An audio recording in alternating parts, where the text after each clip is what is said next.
Opposition leader advocate Nelson Chamisa vopindira uye atarambasvika kuti aiwa zviri kuitiwa ne the regime ichikona kuisa change zvinhu zvidiki diki.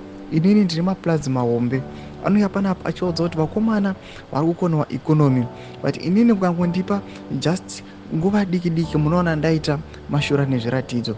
Sambida masvika mudatauka panapa naNelson Chamisa chiona achipromisa vagari venyika yeZimbabwe nevakomana vakuvhara mashops avo nekuda kweeconomy nekudhakwa kwekaranzi. Noti go subscribe, go like, turn on the bell icon. Tiona pendo pake anoposta his picture onyora chiti the new steady hands.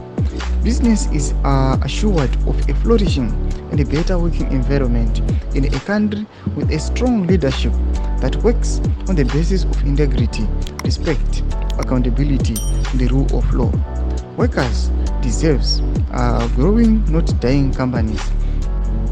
And for everyone, government would deliver just that. Ndomashoko ndakona Nelson Chamisa achiti aiwa vakomana inditone maplans mahombe, mabusinesses hafaniri kuvhara sezvamuri kuona kuti aiwa matrading business nemaretail companies vari kuvhara nekuda kwethis staggering economy yamuri kuona kuti aiwa hamuchatradeki. Vakomana vari kunyika malosi asingatomboiti ari kuyatara mashoko ekuti aiwa ini ukangondipa mukana chete I will do it with due respect, integrity, accountability and the rule of law.